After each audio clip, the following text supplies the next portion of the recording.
You're standing in your kitchen with a contractor's estimate in your hand, and the number at the bottom says $164,000. And the guy is telling you with a completely straight face that a kitchen like this basically pays for itself. And here's the thing, he believes it, you believe it. Almost everybody believes it because we've all been marinating in 25 years of renovation television telling us that every dollar you pour into your house comes back out the other side with friends. So let me give you the actual number because somebody tracks this. Every year, an outfit called Zonda puts out a report comparing what remodeling projects cost against what they add at resale. Real contractors, real appraisers, over 100 markets. And in the latest data, that big upscale kitchen renovation, the one with the custom cabinets in the pro grade range, returned about 36 cents on the dollar. 36. You spend 160 grand and the market hands you back about 60. Meanwhile, the single best performing project in the entire report was a garage door. A plain steel garage door, about $4,700 installed, adding about $12,500 in resale value. The garage door beat the chef's kitchen by a mile, and nobody's making a television show about garage doors because there's no money in it. So today, I'm going to walk you through 12 features. Some of them things people pay serious money to add on purpose that quietly destroy your resale value. By the end, you'll understand exactly why the appraisal never matches the receipts and how to read your own house the way a buyer reads it. And stick around for the one near the end because it's the feature that can actually kill a sale outright, not just shave the price. Most people have no idea until they're at the closing table. Before we get into the list, here's the one idea underneath all 12, because without it, none of this makes sense. Your house is not worth what you put into it. Your house is worth what the next buyer will pay for it, and the next buyer prices it against every comparable house on the market. That's it. That's the whole machine. The industry calls them comps. Forget the word. It just means the buyer is comparing your house to the one 3 streets over, and anything about your house that makes their life harder, costs them money to undo, or narrows the pool of people who'd want it gets subtracted. Not emotionally, mathematically. So the question for every feature on this list isn't did it cost a lot or do you love it? The question is, does the next person have to pay to deal with it? Keep that in your pocket. Here we go. Number 1. The swimming pool in the wrong climate. This is the classic, and the math on it is genuinely brutal. An in-ground pool runs somewhere between $50,000 and $100,000 to put in, sometimes well past that. And what does it add? In a warm climate market, Florida, Arizona, Texas, where the swim season runs most of the year and half the neighborhood already has one, a pool can genuinely add value, sometimes a meaningful percentage of the home. But in a market with a 3 or 4 month swim season, the lift is often flat, and sometimes it's negative. Appraisers don't credit you what you spent. Some will pencil in maybe $15,000 or $20,000 for a pool that cost you $80,000. And here's the part the pool salesman skips. The buyer isn't just looking at a pool. They're looking at a job. $1,000 to $2,500 a year in chemicals and service, another chunk in electricity for the pump and the heater, higher insurance, a safety fence if they've got small kids, and a set of worries if they don't want to maintain a fence. Plenty of buyers in cold markets see a pool and just cross the house off the list, which shrinks your pool of buyers, no pun intended. And a smaller pool of buyers is a lower price. That's not opinion, that's how an auction works. Selling a house is an auction with terrible attendance, and every buyer who won't even walk through the door is a bid you never receive. And above ground pools, most appraisers treat those as furniture. Personal property, basically zero. Now, the pool people will tell you the return runs 40 to 60% of the install cost, and in the right market that's real, spend 60%, get back maybe 25% or 30%. Notice what that sentence actually says though. The good outcome, the one in the brochure, is losing half your money slowly. The honest way to think about a pool is the honest way to think about a boat, its consumption. If you'll swim in it for 15 years and love every summer, that might be money brilliantly spent. Just don't let anyone file it under investment, because the appraiser won't. Number 2, the garage conversion. Somebody at some point looked at a perfectly good 2-car garage and said, you know what this should be? A bonus room. And on paper it sounds smart. You're adding living space, more square footage, more value, right? Except buyers consistently rank storage and covered parking near the top of what they actually want. When you convert the garage, you didn't add a room, you traded a feature almost everyone wants for a room with a sloped floor and no closet that most people don't. In neighborhoods where street parking is tight, this one stings twice. And there's a quieter problem underneath it. Appraisers often won't count converted garage space the same as original living space, especially if it was done without permits, which, let's be honest, a lot of them were. So the seller thinks they're selling a 4-bedroom, the appraisal comes back treating it like a 3-bedroom with a missing garage, and now the deal's being renegotiated in somebody's driveway. The buyer, meanwhile, is standing there doing the math on what it costs to rip out the carpet and turn it back into a garage. That number comes off your price. Number 3, leased solar panels. Pay attention to this one because it's newer and it catches people completely off guard. Owned solar. Panels you bought outright, that's generally fine. Often a genuine plus. Buyers like a lower electric bill.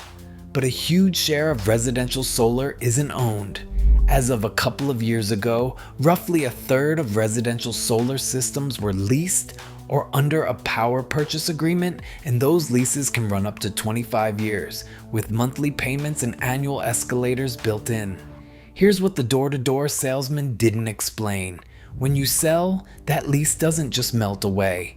Your buyer either has to qualify for it, on top of qualifying for the mortgage, and agree to take over a decades-long contract they had no part in signing, or you have to buy it out.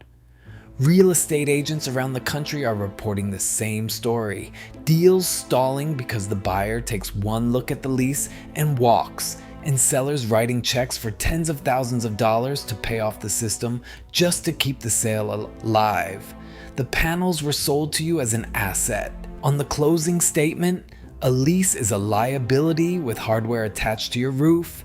And the mechanism here is worth slowing down for, because it's the same trick in a lot of modern finance. The monthly payment hides the total. $140 a month sounds like nothing. $140 a month escalating a couple percent a year for 25 years is a 5-figure obligation stapled to your deed. And the lender underwriting your buyer's mortgage sees it exactly that way, as debt the buyer must qualify to carry. Some buyers can't qualify, more just don't want to, and in a market where buyers have options, they don't have to. If there's one item on this list to warn a friend about before they sign something on their doorstep, it's this one. And the warning is 1 sentence long.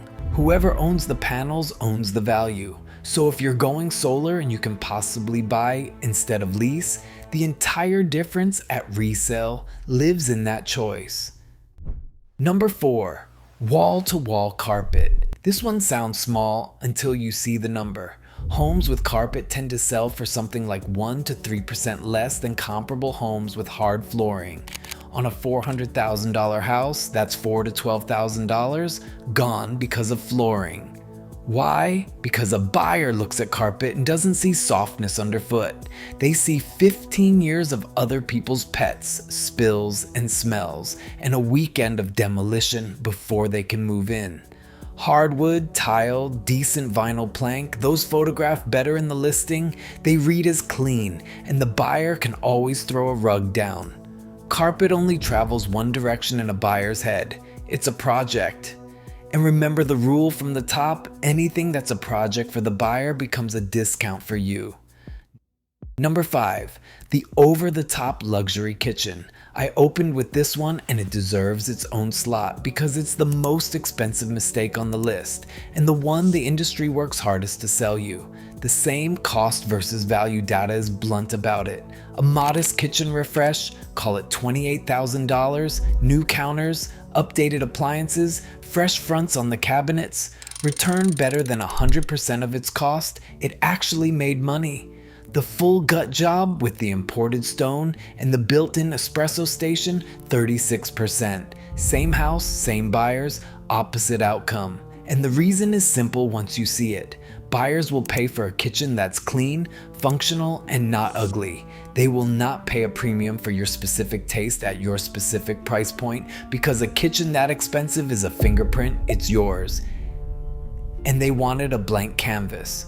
The renovation industry has a phrase for tearing everything out, taking it down to the studs. Just remember that everything you take down to the studs, you paid for once when you bought it, again when you demolished it, and a third time when you replaced it, and the market only reimburses you for a fraction of round 3. There's one more wrinkle the last couple of years added. Materials got more expensive, tariffs pushed up the cost of imported cabinets and vanities, so the cost side of that cost versus value equation climbed while the value side mostly didn't. The gut renovation got a worse deal quietly, and nobody sent homeowners a memo. The market did not suddenly start paying more for quartz. It never does. It pays for clean and functional at whatever those happen to cost this year. Number 6, turning bedrooms into anything that isn't a bedroom. Knocking 2 small bedrooms together to make one grand primary suite. Converting a bedroom into a giant walk-in closet. Making it an office and removing the closet while you're at it. Here's the mechanism, and it's almost embarrassingly simple. Houses are comped heavily on bedroom count. A 4-bedroom competes against 4 bedrooms, a 3-bedroom competes against 3 bedrooms, and the price gap between those two categories in most markets is a lot bigger than whatever charm your oversized suite adds. Families buy bedroom count, they're doing kids plus guest room plus office in their heads before they even click on the listing, and if the number's wrong, they never click. So when you removed a bedroom you didn't redecorate, you moved your house into a cheaper category and paid a contractor for the privilege. And a fun detail from the appraisal world, in many places a room without a closet doesn't count as a bedroom at all. People have deleted a bedroom from their home's value with nothing but a sledgehammer and good intentions. If you're ever tempted, there's a cheap middle path the smart money uses: make it reversible. An office that still has its closet and its door is a bedroom wearing a costume, and on listing day, it changes back for the price of moving a desk. The suite that required demolishing a wall doesn't change back for anything less than a contractor. Reversible is free. Permanent is priced. Number 7, the hobby room that ate a living space. The home theater with the tiered floor and the bolted down recliners, the wall-to-wall aquarium, the garage gym with the rubber floors glued down, the wine cellar and what used to be the den, the recording booth. I want to be careful here because I'm not telling you how to live.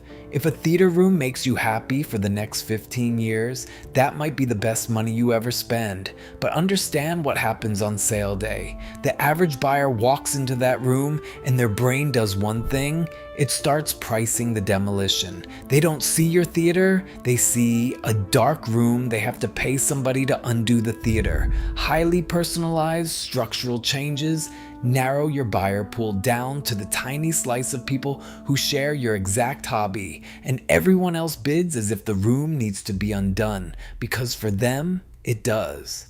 The old rule holds: keep the personality in the furniture and the decor, the stuff that leaves with you, and keep the structure boring. Boring structure is what sells.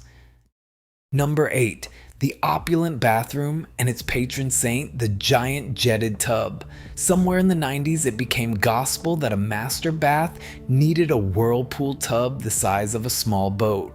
Ask anyone who owns one how often they use it. The honest answer is usually twice a year, and it takes 20 minutes to fill. Buyers today look at that tub and see wasted floor space, a cleaning chore, and a thing that will eventually leak. Same story as the kitchen. Bathrooms follow the minor beats major rule. A mid-range bathroom update returns solidly. The marble everything spa renovation returns a fraction of its cost. A clean, updated, normal bathroom sells. A monument doesn't. Number 9. Bold paint, heavy wallpaper, and texture everywhere. This is the cheapest item on the list to create and one of the cheapest to fix, and it still costs sellers real money every single day because most people never fix it before listing. Dark, dramatic colors leave a lot of buyers cold. That has been shown over and over in listing data, and wallpaper is even worse because buyers know that paint is a weekend and wallpaper removal is a purgatory. Every loud wall is another line on the buyer's mental to-do list, and buyers don't just subtract the cost of the work, they subtract the hassle, and they round up. Neutral and light isn't a style opinion, it's the color of a blank canvas, and a blank canvas is what the maximum number of people will pay full price for. Paint your walls whatever makes you happy while you live there. Just know that the week you list is the week the house stops being yours. And there's a second mechanism hiding in here that applies to half this list, the photos. Buyers now eliminate houses on their phones in seconds before any human ever smells the fresh cookies at the open house. A dark, busy, heavily textured room photographs small and strange, and a house that photographs badly doesn't get shown, and a house that doesn't get shown sells slower, and a house that sits gets lowballed, because the market reads time on market as an admission. Days on market is the one flaw every buyer can see from their couch. Number 10. Over-improving for the street you're on. This one isn't a feature so much as a gravitational law. Your house's value is anchored to your neighborhood because that's where the comps live. If every house on the block is worth $400,000 and you renovate yours into a $700,000 house, you don't get $700. You get $400 and something because no bank will appraise you dramatically past the neighborhood, and no buyer with $700 to spend is shopping on a $400,000 street. The industry even has a name for the losing position, being the most expensive house on the block. The people who understand this machine try to buy the cheapest house on the best street they can because the neighborhood pulls that house up. The renovation brochures encourage the opposite. Pour money into the house you have, wherever it is, because they get paid on the pour, not on the resale. And the ceiling isn't just psychology, it's plumbing. The mortgage plumbing. Your buyer almost certainly needs a loan. The loan requires an appraisal, and the appraiser is required to justify the number using recent nearby sales. If nothing on your street has ever sold within shouting distance of your asking price, the appraisal comes in low, the bank won't lend the difference, and your buyer either brings a pile of extra cash, which almost nobody does, or the price falls back down to what the street supports. You can't out-renovate your comps. The street always wins, so the smartest renovation dollar is the one spent bringing a house up to its street, and the most wasted one is spent pushing past it. Number 11, unpermitted and do-it-yourself work. Here's the one I told you to stay for because this is the item that doesn't just discount a sale, it can kill one. That addition, the previous owner built with his brother-in-law over 2 summers. The bathroom in the basement that no inspector ever saw. The deck attached to the house with optimism. When work is unpermitted, 3 separate machines all flag it at once. The appraiser may refuse to count the square footage, so the 4-bedroom you priced is officially a 3-bedroom again. The insurance company may balk at covering it, and the buyer's inspector will write it up, which hands the buyer either a reason to walk or a crowbar for negotiation, and buyers use crowbars. Shoddy visible work does something even worse. It poisons trust. A buyer who spots amateur electrical in one junction box doesn't think, well, the rest is probably fine. They think, what else did this guy do himself? And they price the whole house like it's hiding something, because now, as far as they're concerned, it is. Permits feel like bureaucracy when you're building. They're proof when you're selling. In this game, paper is value. Number 12. Anything the next owner has to feed. The oversized deck that needs staining every other year, the elaborate koi pond, the acre of exotic landscaping on irrigation timers, the hot tub. Each of these was a lifestyle purchase for the person who installed it, and each of them arrives on the buyer's doorstep as a chore with a monthly cost. There's a one-question test that clears this whole category, and it came from the investor's side of the business. Would you want to inherit this from a stranger? Not buy it. Inherit it with its maintenance schedule and its repair history you know nothing about. A deck you have to stain, a pond you have to filter, a spa you have to shock and drain. Most buyers answer no, and no shows up in the offer. The features that hold value are the ones that just sit there being useful. A garage, a good roof, storage, light. The features that lose value are the ones with a feeding schedule. And notice one more time the running scoreboard of this whole list. On one side, the receipts, what the pool, the kitchen, the theater, the landscaping actually cost. On the other side, the appraisal, what a stranger with a checklist says it's all worth. 12 features in, the receipts have lost every single round, and the only projects that ever win are the cheap, boring, universal ones. That's not bad luck, that's the design of the game. So that's the 12, and if you zoom out, you'll notice they're all the same item wearing different costumes. Every one of them is a gap between what something cost you and what it's worth to a stranger, and that gap is where this gets interesting, because that gap has an industry living in it. Think about who makes money at each step. The renovation shows sell the dream, that transformation equals equity. That's the whole premise of the genre, and it's off by roughly half for most interior projects. The contractor gets paid on the size of the job, so the incentive runs toward the gut renovation, never toward the $4,000 garage door that actually outperforms it. The lender is happy to hand you a home equity line to fund it. They earn the interest either way, whether the kitchen returns 36% or 136%. The pool company sells the memory of summer and is under no obligation to mention what an appraiser will actually write down.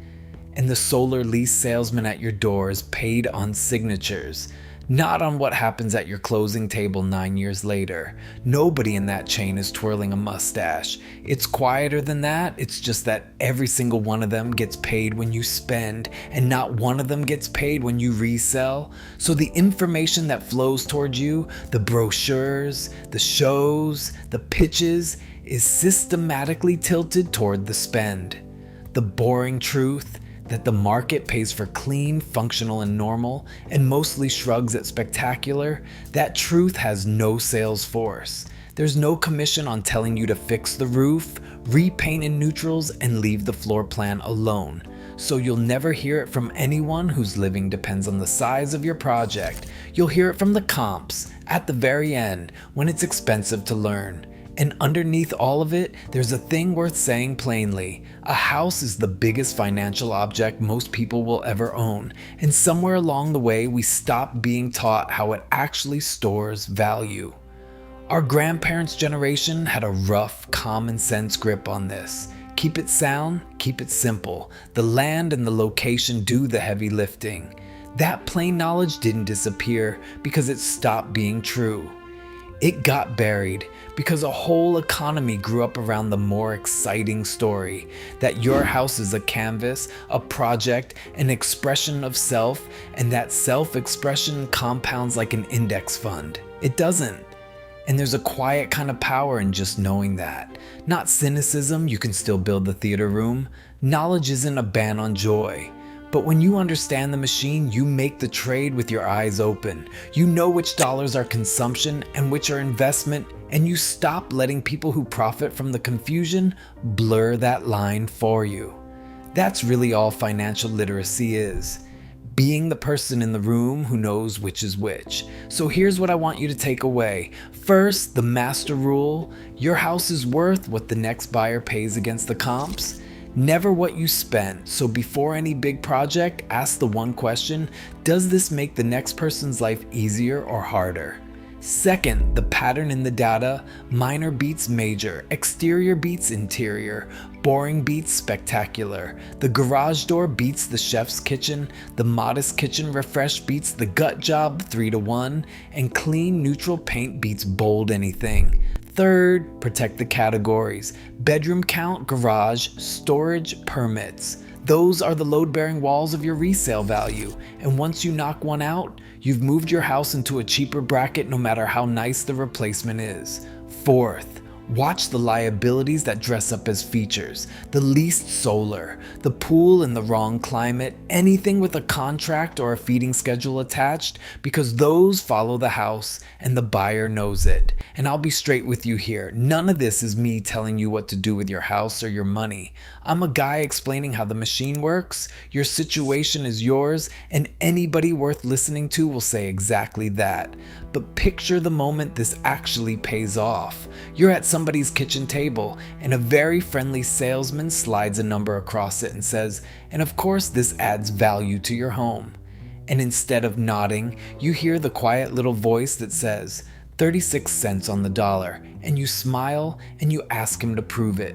That moment is worth more than most renovations. Now I want to hear from your side of the table. Tell me in the comments below, what's the feature that burned you, or the one you walked away from as a buyer? The pool you inherited? The solar lease that ambushed your closing? The converted garage you had to convert back? And tell me what market you're in, because this stuff plays out so differently between Phoenix and Buffalo, and reading how it lands in the real world from people actually living it is honestly the reason I keep making these. I read every single one.